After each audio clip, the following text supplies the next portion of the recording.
Tidak seperti yang kalian bayangkan. Ini masalah menjual mimpi. Calo-calo itu menjual mimpi. Kalian akan jadi kaya raya, akan jadi gaji yang besar. Ternyata banyak yang akhirnya. Kemarin ini baru ada yang datang nemuin saya tuh di situ. Mereka dijanjikan 7 juta, terus habis ini dibuang, disebar. Sama istrinya datang, istri dipisahkan, sampai sekarang tidak bisa bertemu istrinya. Dan ternyata mereka hanya dapat gaji 2,5 juta.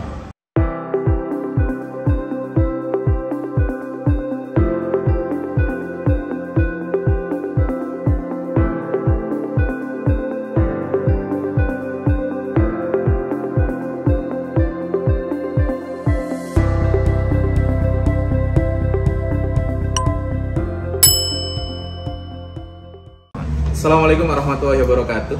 Bertemu lagi bersama saya di channel.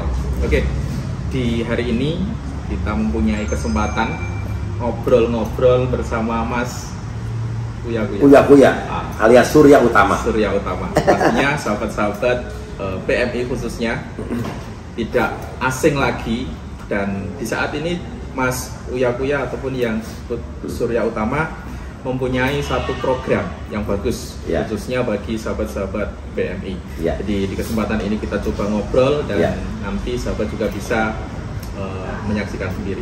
Oke Mas, untuk program yang akan dijalankan ini seperti apa juga? Jadi gini, banyak sekali orang yang karena penonton YouTube saya itu 40% ternyata para buruh migran. Orang luar semua. Malaysia paling banyak. Kedua di Hong Kong. Ketiga di Taiwan, terus baru di Saudi. Nah, terus abis itu kalau orang asing yang Indonesia yang di luar negeri, abis itu Amerika. Yang paling banyak penonton YouTube saya. Dan ternyata selama beberapa tahun terakhir ini, 2 tahun terakhir, banyak sekali yang DM ke Instagram tentang bagaimana permasalahan-permasalahan mereka yang mereka alami. Disiksa, terus habis itu ditipu, diperas seumur hidupnya. Dan dari situlah kita berpikir untuk melakukan sesuatu.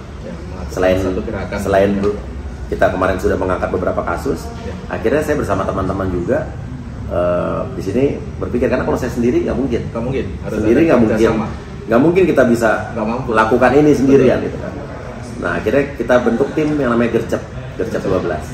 Jadi 12 orang yang ada di sini punya visi yang sama, punya tujuan yang sama, goal yang sama. Bagaimana kita membantu para TKI yang bermasalah. Nah, kebetulan kemarin kan yang viral pertama yang kasus di Hong Kong. Itu. Yang ada beberapa TKI tipu, diperdaya sampai ada yang hamil. Oh, yang oknum itu kan? Udah disebut aja namanya Muhammad Faruk, alias nama samarannya Kenny Hermansyah. Dan alhamdulillah kita udah advokasi, kita siapin pengacara gratis. Bang Martin Simanjuntak sudah, laporannya akan segera dibuat karena surat kuasanya udah turun. Tapi kemarin yang untuk korban yang sudah sampai Indonesia sudah kita suruh melapor, dan alhamdulillah tadi malam sudah tertangkap orang.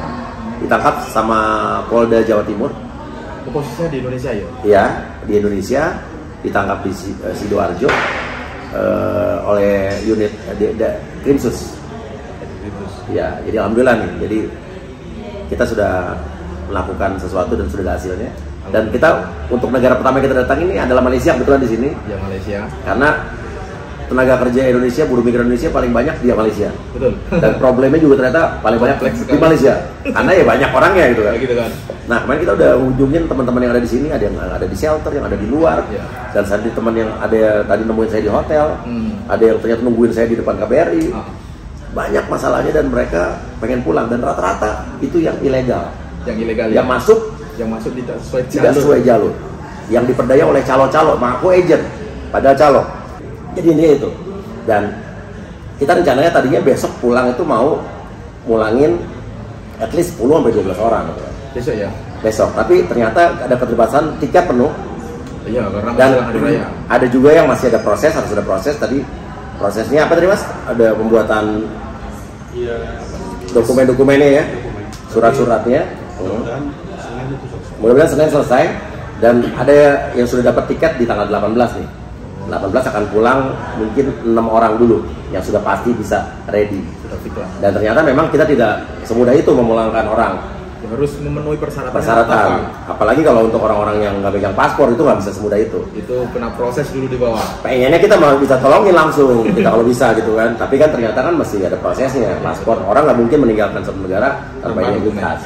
Nah, yang udah ada paspor pun ternyata juga tidak bisa langsung pulang. Kalau orang yang overstay kan harus melalui ke imigrasi dulu. Jadi banyak masalah. Cuman ya yang kita bisa lakukan ya mungkin akhirnya setelah dari kemarin kita konsolidasi di sini bersama KBRI juga, Pak Hermono kita udah ngobrol kemarin lama sama staff-staffnya juga udah kita lakukan bersama.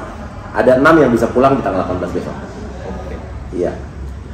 Dan itu coba disampaikan pesan kepada follower baik yang di Uya ataupun menjadi channel agar tidak menjadi TKI yang ilegal di luar negara.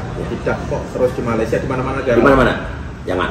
Karena gini, ternyata saya baru temui yang tadi kita ngobrol juga Mas Bukidi, rata-rata yang orang yang berangkat ilegal dengan calo tuh modusnya adalah dia ada koordinator di kampung-kampung nyari orang-orang yang mau kerja di luar negeri, diiming-imingin, wah semua yang bagus-bagus, yang manis-manis. Dengan cara masuk yang gampang, nah itu. Yang gampang, katanya ini lebih gampang, lebih murah. Nah, indikasi utama itu. Ciri-ciri penipuan itu apa? Bukan hanya di dunia tenaga kerja. Penipuan jual beli mobil, penipuan online, itu rata-rata kan diiming-imingi dengan yang gampang dan murah. Itu harus hati-hati, udah pasti nipu. Nggak ada yang gampang dan murah, apalagi murahnya jauh.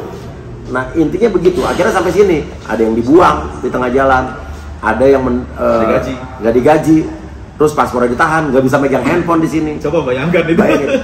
Terus mereka pulang nggak bisa keluar karena nggak ada paspor. Terus nanti udah gitu karena mereka kerjanya ilegal, kerja di majikan yang nggak bener, bertahun-tahun nggak bayar, nanti malah majikannya ngelaporin kalian dengan tuduhan macam-macam A B C D E, kalian ilegal. Ada lagi nanti dituduh apa B C dengan kriminal dan sebagainya. Akhirnya banyak yang berakhir di penjara. Betul. Di penjara tuh kasihan banget. Ya. Mereka udah nggak bisa ngapa-ngapain. Ya, susah. Jadi intinya jangan mudah percaya sama bujuk rayu calo-calo. Rata-rata calo itu berkeliaran di kampung-kampung kalian dan mereka berafiliasi dengan ada yang rata-rata ternyata calo lagi dari Malaysia nih. Ya, ada orang yang merekrut kayak ngerekrut orang di kampung buat dibawa sini dan itu penjahat semua gitu kan. Baru dibagi-bagi. Ya. Nah, kalau mau berangkat sama agent atau PT-PT yang ada izinnya. Yang udah jelas resmi. Iya kan? Itu legal, itu paling benar deh. Tapi kalau misalnya bisa kerja di Indonesia dulu, mendingan kerja di Indonesia. Karena betul sekali. Dengan potongan berapa tadi? 7 juta dikurang 2,5 juta. Ya kan 4,5 juta dipotong dan mereka nggak pernah tahu itu. Dikasih di sana nggak dikasih tahu. Sampai sini baru tahu ada potongan. Nah, betul. Udah jadi 2,5 juta. Lo mendingan kerja di Indonesia. Jelas. Di sini tersiksa. Tidur nyenyak negara sendiri. Mau pulang nggak bisa. Kena razia imigrasi. Razia imigrasi masuk penjara udah repot lagi. Istri nggak ketemu. Susah. Jadi intinya ini jadi pelajaran buat semua. Dan berangkat kalau emang harus berangkat, terpaksa berangkat sama PT-PT agen-agen yang jelas. Dan untuk yang sudah akhirnya di sini atau di Hong Kong, di Taiwan bermasalah, tim Gercep 12 kita usahakan untuk melakukan sesuatu sebisa mungkin, semaksimal mungkin. Makin banyak yang mendukung kita, makin banyak yang mensupport kita, makin banyak yang bisa kita lakukan. Oke. Intinya itu. Untuk sahabat-sahabat yang ingin terus konsultasi ke tim Gercep, apakah ada media gitu? Ya. Ada. Kita karena gini, kemarin kita ngobrol sama Pak Hermono juga, yang pentingnya adalah edukasi terlebih. Kita mengedukasi karena saya tidak cukup hanya dengan media Uya TV saja. Kita juga perlu Bukti Channel, kita perlu unit TKW Hong Kong, kita perlu Faisal So, kita perlu juga media-media di Indonesia juga untuk mengedukasi ini. Karena banyak orang yang beranggapan gue malas ngurusin urusan begini, nggak menguntungkan buat gue gitu.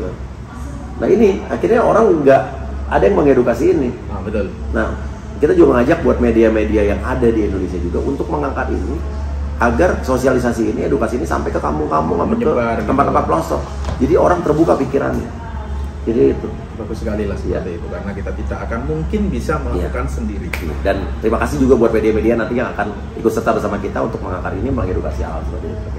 Oke ya, terima kasih. Itu dulu untuk obrolan siang ini, semoga bermanfaat. Ya, kalau ada apa DM juga ke Instagram saya, boleh king_uya. Boleh. Saya nggak punya Facebook, teman, mungkin katanya banyak yang pakai Facebook sini ya. Beli Facebook besok deh.